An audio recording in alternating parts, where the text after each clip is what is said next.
कहते हैं ना, कोई कह रहा था 70 सालों में कुछ नहीं हुआ। मोदी जी स्कूल गए तो 70 सालों में अगर स्कूल नहीं था तो मोदी जी स्कूल कैसे गए? स्कूल भी कांग्रेस ने ही बनाया होगा। सही बात है। कह रहे थे कि कॉलेज भी कांग्रेस ने ही बनाया हुआ होगा जिसमें मोदी जी पढ़े। अब मुझे नहीं मालूम वो कॉलेज गए थे कि नहीं, लेकिन वो जो एंटायर पॉलिटिकल साइंस का उनका जो सर्टिफिकेट था ना, वो जरूर कांग्रेस के दिए गए कंप्यूटर पे छपा होगा। प्रियंका जी ने जो बात कही उसकी एक चीज मुझे समझ में नहीं आई, वास्तविकता में समझ में नहीं आई। तो आपके पैनल में जो बुद्धिजन बैठे हैं और आपके श्रोता दर्शक हैं, मेरा मार्गदर्शन करें, क्योंकि आईटी के बारे में मुझे बहुत ज्यादा ज्ञान नहीं है। लेकिन मुझे ऐसा लगता है, मैं और मोदी जी करीब करीब हम उम्र हैं। मेरा सन 52 का जन्म है, मेरे ख्याल से सन 51 का जन्म। मैंने सन 1973 में इंजीनियरिंग की है। मेरी डिग्री हस्तलिखित है, हाथ से लिखे नंबर उसमें मार्कशीट में हाथ से लिखे हुए हैं। मैंने एमबीए जो इलाहाबाद यूनिवर्सिटी से किया वो भी हाथ से लिखा हुआ है। तो क्या उस समय जब मोदी जी ने एंटायर पॉलिटिकल साइंस में एमए किया, उस समय वो फॉन्ट इजाद हो गया था जिसमें वो डिग्री दिखाई गई? तो मुझे ऐसा लगता है कि शायद प्रियंका जी ने एक कटाक्ष किया है कि एंटायर पॉलिटिकल साइंस की डिग्री जो पूरे विश्व में केवल एक व्यक्ति के पास है। और देखिए, ये भारतीय लोकतंत्र की एक बहुत बड़ी खूबसूरती है या बदसूरती है, मुझे नहीं पता।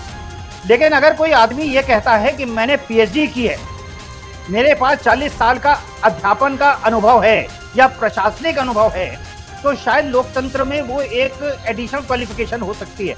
लेकिन अगर कोई आदमी कहे कि मैंने चाय बेची है और इस गर्व से बताए जैसे कि उसने पीएचडी की हो, या इकोनॉमिक्स में उसकी महारत हो, या सोशल साइंस में उसकी महारत हो, या मैनेजमेंट या इंजीनियरिंग में या डॉक्टरी में या वकालत में, किसी भी चीज़ में महारत हो, लेकिन ये कैसी महारत है? क्योंकि देखिए, जो रोल होता है, जो एक्सपेक्टेड रोल होता है और जो क्वालिफिकेशन होती है, उनके बीच में एक मैच होना चाहिए। मैं क्योंकि एमबीए हूं तो मैं वो नौकरी कर सकता हूं जो एमबीए की आवश्यकता है। मैं वो नौकरी नहीं कर सकता जहां पे केमिस्ट्री या फिजिक्स की एक्सपर्टाइज की आवश्यकता है। तो ये स्थिति है आज बीजेपी की। और देखिए, चारों तरफ से जिस प्रकार की सूचनाएं मिल रही हैं, मोदी जी जिस प्रकार की वेशभूषा करके वहां पे नृत्य कर रहे हैं और समाज को, और देखिए, जय श्री राम का पट्टा पहनना जो राहुल गांधी कहते हैं, देखिए हम कहते हैं सियावर रामचंद्र की जय। हम सियावर रामचंद्र की जय कहते हैं, हम जय सिया राम कहते हैं, हम राम राम कहते हैं। लेकिन ये जो एक नारा है जिससे आप नारी का अपमान करते हैं और नारी को पुरुष से हीन समझते हैं, उसका नाम उसके साथ नहीं लेते, ये सनातन धर्म की परंपरा नहीं है। हम तो पार्वती सती का नाम लेते हैं, हम पार्वती का नाम लेते हैं, हम राधा कृष्ण का नाम लेते हैं। बिना नारी के हम पुरुष को अपूर्ण मानते हैं। हम ये मानते हैं कि जो शक्ति के बिना जो शिव हैं वो भी शव समान हैं। तो ऐसे समय में सनातन धर्म का अपमान करना और नारी को इस प्रकार से नजरअंदाज करना और अपने पट्टे पे लिखना, मुझे लगता है सनातन विरोधी है। मुझे ऐसा लगता है एक बयार बह रही है, और अगर मोदी जी को राहुल गांधी या प्रियंका गांधी के सामने खड़े करने का बीजेपी प्रयास करेगी, इसे बीजेपी को बहुत ज़्यादा नुकसान होगा। अगर लोकल लीडरशिप को उभारती, शायद उसको कुछ फायदा होता, लेकिन हर जगह अगर दूल्हा एक ही आदमी होगा तो मेरे ख्याल से बीजेपी को उससे नुकसान होगा। इस सरकार ने जब कृषि नीति बनाई और 3 कानून लाए, तो किसानों को समझ में नहीं आया कि वो कानून क्या हैं। जब वो ये अग्निवीर कानून लाए तो ये जवानों को और बच्चों को समझ में नहीं आया कि वो कानून किसके लिए है और क्यों है।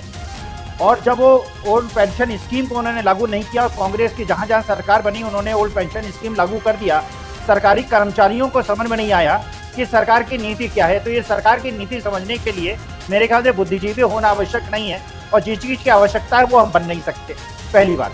दूसरी बात यह है कि ये कहा गया राम जन्मभूमि पे इलेक्शन होगा। सरकार से और सत्ता पक्ष से जानना चाहता हूं, राम जन्मभूमि के अंदर जो पुजारी होंगे और जो महंत होंगे और पीठाधीश्वर होंगे, उसमें क्या राजपूत होंगे पुजारी, क्या दलित होंगे, क्या वैश्य समाज के लोग होंगे, क्या कायस्थ होंगे, क्या यादव कुर्मी और जाट होंगे, या केवल ब्राह्मण होंगे? राम जन्मभूमि न्यास जो बना है, जिसके अंदर बड़े बड़े महंत और पीठाधीश्वर बैठे हुए हैं, उसमें कितने दलित हैं, कितने ओबीसी हैं और कितने आदिवासी हैं? क्या इसका मतलब यह है कि राम जन्मभूमि का जो मंदिर बनेगा उसमें ब्राह्मणों के लिए 100% रिजर्वेशन होगा? क्या हिंदुस्तान के मंदिरों में, आप तमिलनाडु की बात छोड़ दीजिए जहां स्टालिन जो है वो पेरियार के समर्थक हैं, क्या इस प्रकार का 100% का रिजर्वेशन मंदिरों के अंदर ब्राह्मणों का होना उचित है? जब हिंदू समाज को आप एकत्रित करना चाहते हैं तो हिंदू समाज के जो बैकवर्ड क्लास है, जो ईबीसी क्लास है, जो ट्राइबल्स हैं, जो SC ST हैं, जो बाकी लोग हैं, उनको मंदिर के अंदर प्रतिनिधित्व क्यों नहीं मिलना चाहिए? 100% रिजर्वेशन क्यों होना चाहिए? बुद्धजनों को इतनी शक्ति नहीं है और ना उनकी नीतियां प्रबुद्ध लोगों को समझ में आएंगी। उसके लिए जो आवश्यक है, उसके लिए एंटायर पॉलिटिकल साइंस की डिग्री की आवश्यकता है, जो न मेरे पास है, ना पैनल में बैठे किसी और के पास है। और अगर सही तरह से सरकार की नीतियां होती है ना, तो वो पैसे आपके जेब में वापस डाले जाते हैं। कैसे? स्कीम्स बनाकर, किसानों की मदद करके, महिलाओं की मदद करके, मजदूरों की मदद करके, रोजगार दिलवा के, इसी तरह से पेंशन दे के, इसी तरह से तो आपके पैसे आपकी जेब में वापस आएंगे।